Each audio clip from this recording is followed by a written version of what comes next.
How are we doing today? So I am out traveling for my normal job, right? Going out and traveling. I'm right now in Chicago. I'm getting ready to head out to Hartford, Connecticut. I'll be up in Massachusetts and Norwalk, Connecticut for the rest of this week. But guys, I'm checking in hotel rooms. I turn on the news and you know this, you've been bombarded by this whole Ukraine, right?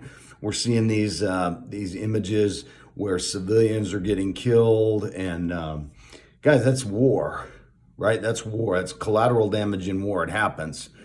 So one of the biggest things, and let's give my perspective on this, because this is, my view or my commentary on what the hell is happening.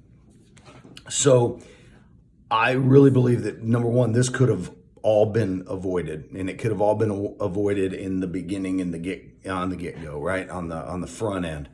And one of the biggest problems that the Biden administration had is, yes, you have this buffer country, Ukraine, right, which was once controlled by Russia, still kind of sort of was controlled by Russia. And all of a sudden they're moving toward more Western ideology, right? More Western civilization. They want more freedoms. They want more liberties. They want all these things that Western countries have. They want to be part of the EU or the European Union. Getting into EU also kind of gets them into NATO. They can become a NATO partner, where then if they get attacked, NATO will come over and defend them. There was always an understanding that Ukraine and some of those Eastern Bloc countries would be buffer zones to Russia, so that basically NATO and the allies or the United States in general won't have military presence on the Russian border. So there are these buffer states that were created, right? That's going to be Belarus and some of those other countries in there. Now, what happens? These guys start talking. Biden gets into office and starts catering to the Ukrainians, telling them, "Oh yeah, let's talk about that. You're going to be part of the EU. We're going to make you part of." And he starts making these promises that he should not be making, right? He shouldn't be making these promises, and he's getting these people excited about that. He's getting the president excited about that. Now we're going to have all this protection, and the West is going to come and defend us. So then they start talking shit to Russia.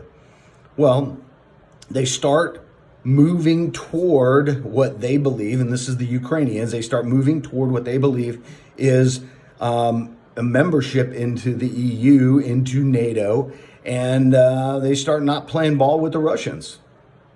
So what does Vladimir Putin do? He says, no, this is not going to happen.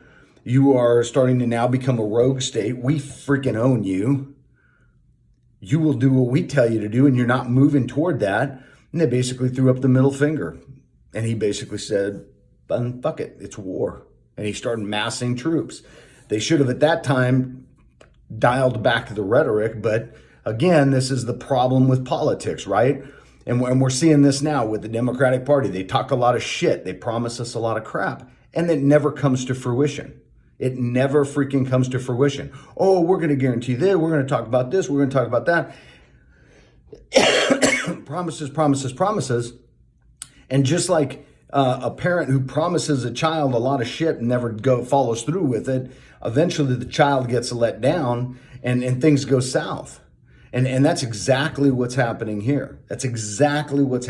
So this whole mess and now it has literally, I believe, become a political cover-up for the administration to basically say, well, gas prices are going up because of Ukraine and they're playing on our sympathies. All you ever hear on there is how, Russia's creating all these atrocities and they're bombing children and they're doing...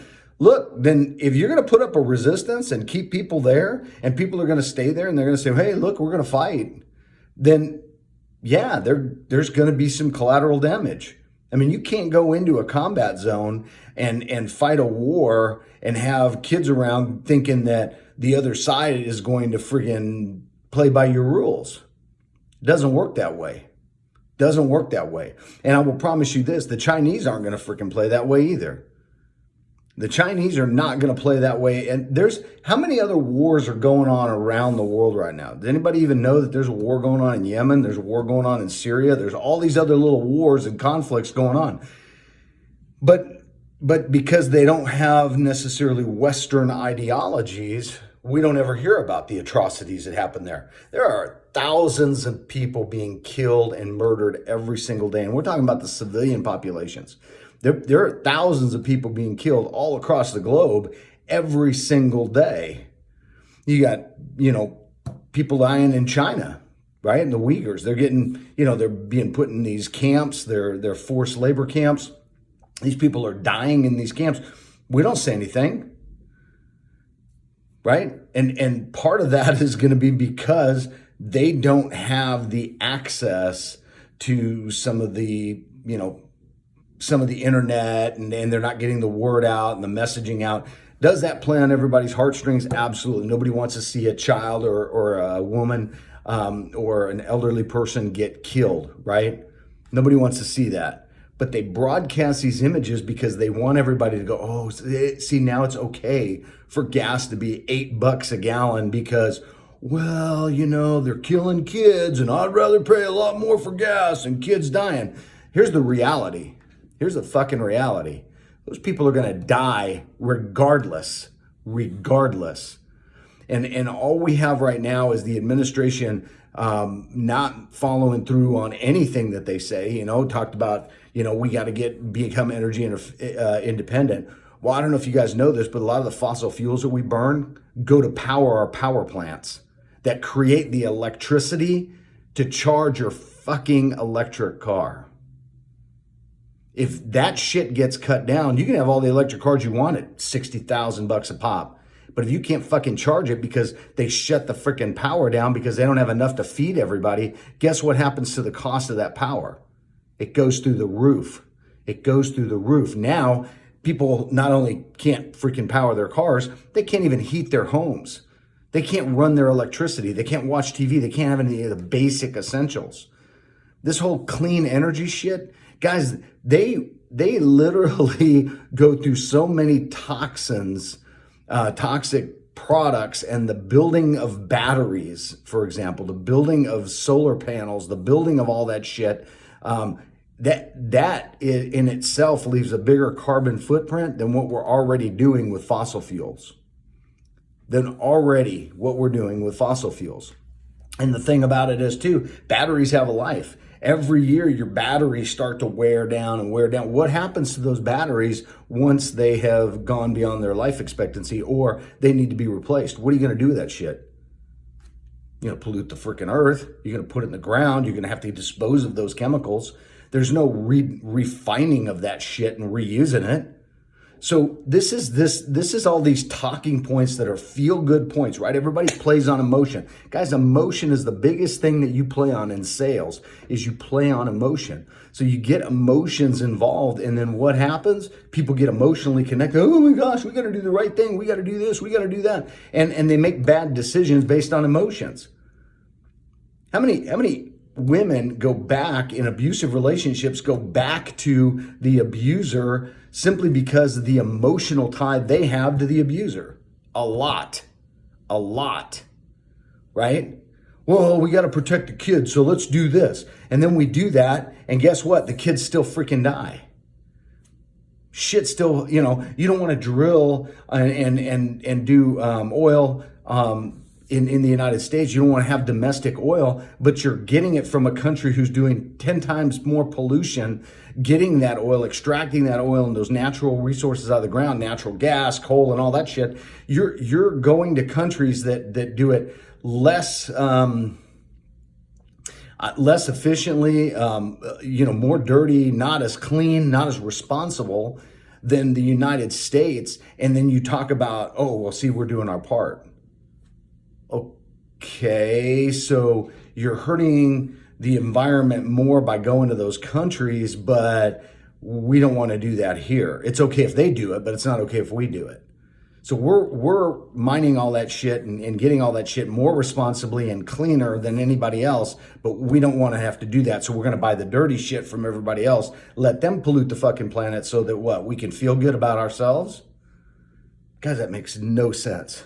That makes zero sense.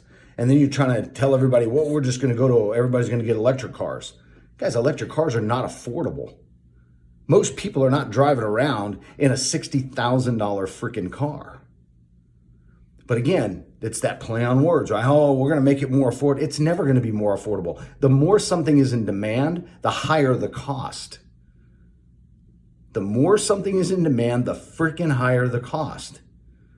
So I think this is just going to be a never-ending problem that's going to continue to capitulate and continue to go and continue to escalate.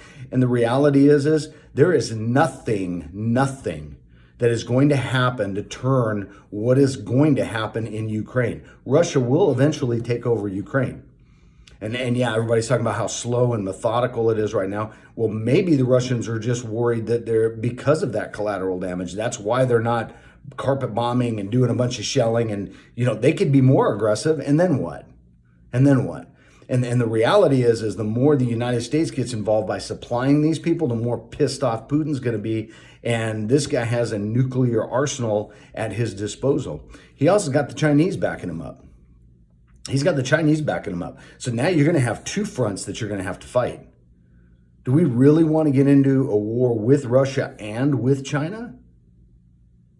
I mean, the inevitability is this. Basically, Ukraine is going to fall back into the hands of the Russians. And yes, are they going to occupy that country? Yes. Are they going to have some resistance? Sure, there's always going to be resistance. But when martial law, right now they have martial law, when the Russian martial law ends up going into effect, those people will have nothing.